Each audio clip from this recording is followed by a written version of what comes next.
Welcome to Tea Time with Karen. Today's edition of Tea Time, we're going to talk about carrageenan and looking at labels, how important it is. So when we buy products, a lot of them do contain food additives that have been approved by the government, and carrageenan is one of those substances. Unfortunately, there's not really good research for carrageenan, and even organic food, because it is a natural source. It comes from red seaweed. It is in it. So even if it says it's organic, it may contain things that, though they're natural, they're not necessarily good for our health. So like I said, carrageenan is one of them. I've seen it in vitamins. I've seen it in soy milk products, almond milk. It can be found in cheeses, lunch meats, sliced turkey, ice cream I've seen it in.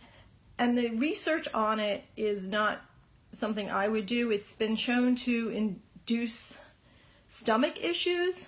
It's especially bad if you have IBD. That's an IBS where you're diarrhea dominant. But the other interesting thing that in the lab, carrageenan is used to induce disease in animals like rats or pig, whatever they're using.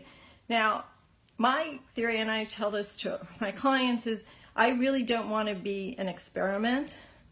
So if we're not necessarily the same biologically as a rat or other animals that they use in a lab, and it may affect us differently, but until the jury is out, I would rather be on the safe side when there are products and additives used in food than find out later that it was bad for me, and then I've been using it and have done damage that's hard to reverse. So I err on the side of caution, and like I said, prefer that people don't use additives like carrageenan. So this is the spelling of carrageenan. I hope they came out right. See, now I did it backwards because everybody said they see it backwards. I don't know if you see it frontwards or backwards. So it's spelled backwards. This is my learning. So when it comes to this and you see it, the answer is no, don't use this. Anyway, I want to thank everybody for tuning into Tea Time with Karen. It's been an interesting experience with me. Yes, I know a lot about nutrition, but filming is something I really don't know much about.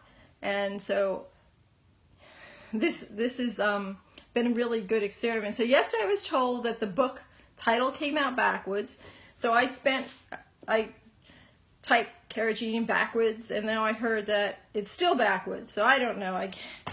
I guess at some point it will be in the right direction, but it doesn't matter. Whatever way it's spelled, backwards or forwards, it's an additive, and that should be avoided if you see it in food products. So that's it for Tea Time, and thanks for tuning in.